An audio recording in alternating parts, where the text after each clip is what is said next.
19वें दिन का सूरज ढल रहा था। राजा भोज के मन में अब सिंहासन को लेकर भय बैठ गया था, क्योंकि हर कथा विक्रम के कद को और ऊंचा कर रही थी।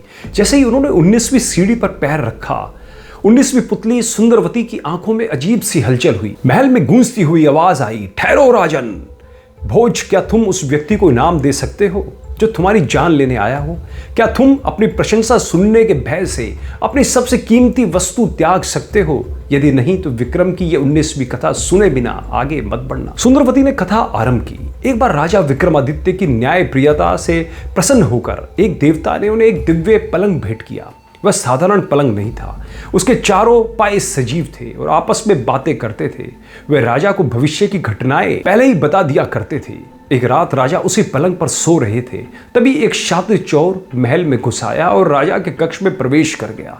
पलंग का पहला पाया बोला, जागो, राजा के कमरे में चोर आ गया है। दूसरा पाया बोला, चुप रहो, राजा थके हैं, उन्हें मत जगाओ। तीसरा पाया बोला, लेकिन यह चोर खजाना ले जाएगा। चौथा पाया हंसा और बोला, यह चोर बहुत गरीब है, इसकी बेटी की शादी है, कुछ ले भी जाएगा तो राजा का क्या घटेगा। विक्रम यह सब सुन रहे थे, पर उन्होंने आंखें नहीं खोली। उन्होंने मन में सोचा, यह चोर विवश है, अन्यथा प्राण जोखिम में ना डालता। राजा ने अंधेरे में ही सिरहाने रखी मोहरों से भरी पोटली चुपके से चोर की ओर सरका दी।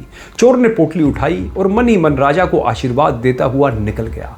सुबह हुई, पलंग के चारों पायों ने राजा की प्रशंसा शुरू कर दी। एक पाया बोला, हमारे महाराज कितने महान है, जागते हुए भी चोर को पकड़ा नहीं बल्कि धन देकर विदा किया। ऐसा दानी संसार में दुर्लभ है।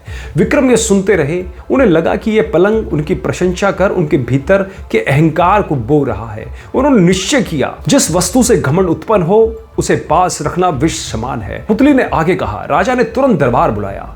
उसी समय एक गरीब ब्राह्मण उपस्थित था। विक्रमादित्य ने वह दिव्य बोलने वाला पलंग जो भविष्य बताता और संकट से बचाता था, उसी ब्राह्मण को दान कर दिया। उन्होंने सोचा, ना ये पलंग रहेगा, ना मेरी प्रशंसा होगी, ना अहंकार उपजेगा। कथा पूर्ण कर सुंदरवती ने राजा भोज से पूछा, अब बताओ भोज, क्या तुम अपने घर आए चोर को सोने की पोटली दे सकते हो? क्या तुम उस कीमती वस्तु को त्याग सकते हो जो तुम्हारी वाहवाही करती हो? लोग प्रशंसा के भूखे होते हैं, पर विक्रम प्रशंसा से डरते थे।